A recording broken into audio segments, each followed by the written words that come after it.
జగిత్యాల జిల్లా నుంచి ఇవాళ ప్రధాన వార్తలు ఒకసారి పరిశీలిస్తే మెట్పల్లి సబ్ రిజిస్ట్రార్ కార్యాలయంలో లంచం తీసుకుంటుండగా ఏసీబీ అధికారులకు చిక్కాడు. అందులో పనిచేసినటువంటి అవుట్సోర్సింగ్ ఉద్యోగి ఓ భూమి మార్టిగేజ్ కోసం సబ్ రిజిస్ట్రారు సదరు వ్యక్తిని కలవాలని సూచించగా ఆయనకు 5,000 రూపాయలు ఇచ్చాడు. దీంతో ఆయన అక్కడికక్కడే పట్టుకొని ప్రస్తుతం అయితే కేసు నమోదు చేశారు. అయితే ఇందులో ప్రమేయం ఉన్నటువంటి ఈ సబ్ రిజిస్ట్రార్ ప్రధాన అధికారి ఆసిఫుద్దీన్తో పాటు మరో డాక్యుమెంట్ రైటర్, మరో వ్యక్తి పైన అవుట్సోర్సింగ్ ఉద్యోగి ముగ్గురు పైన కూడా కేసు నమోదు చేశారు. ఇప్పటికే సబ్ రిజిస్ట్రార్ అయితే ఆయన పైన వేటు వేశారు. మరి ఇప్పుడైతే ఏకంగా ముగ్గురు పైన కేసులు నమోదు చేశారు. కాగా సబ్ రిజిస్ట్రార్ కార్యాలయంలో ఈ లంచం తీసుకునేటిది ఏసీబీకి చిక్కడం అయితే ఇటు జిల్లా వ్యాప్తంగా కలకలం రేపుతోంది.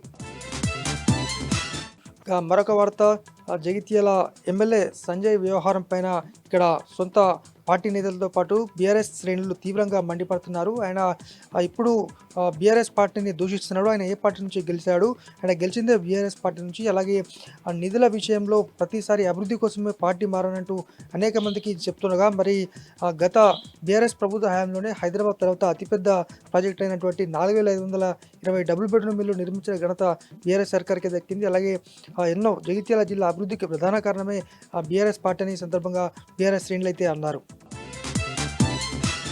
మరొక వార్త, ధర్మపురి కొండగట్టులో భక్తుల రద్దీ కొనసాగుతుంది. సెలవు దినాలు కావడంతో అలాగే పండుగ కావడంతో పెద్ద సంఖ్యలో కూడా భక్తులు అమ్మవారిని, అలాగే కొండగట్టు ఆంజనేయ స్వామిని, అలాగే ధర్మపురి లక్ష్మీనరసింహస్వామిని దర్శించుకొని మొక్కులు చెల్లించుకుంటారు. ఈ సందర్భంగా మరోవైపు ధర్మపురిలో ఉత్సవాలు కొనసాగుతున్న నేపథ్యంలో అక్కడ ట్రాఫిక్ ఆంక్షలు కూడా విధించారు.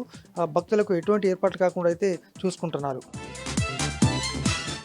మరొక వార్త, కోతుల బెడద ఇంకా వెంటాడుతూనే ఉంది. జగిత్యాల జిల్లా కేంద్రంతో పాటు గ్రామాల్లో అయితే నిత్యము గుంపుల కొద్దీ వందల సంఖ్యలో కోతులు వస్తున్నాయి. అలాగే పంట పొలాలు ధ్వంసం చేయడంతో పాటు కూరగాయల తోటలను ధ్వంసం చేయడము, అలాగే నేరుగా ఇంట్లోకే ప్రవేశించి చిందరవందర చేయడం లాంటి ఘటనలు అనేకం కొనసాగుతున్నాయి. మొన్న ఏకంగా గ్రామంలో 30కి పైగా కోతులు ఒక ఇంట్లోకి వచ్చి వృద్ధురాల్ని తీవ్రంగా గాయపరిచాయి. మరి ఈ కోతుల బెడద నుంచి కాపాడాలనైతే స్థానికులు కోరుతున్నారు.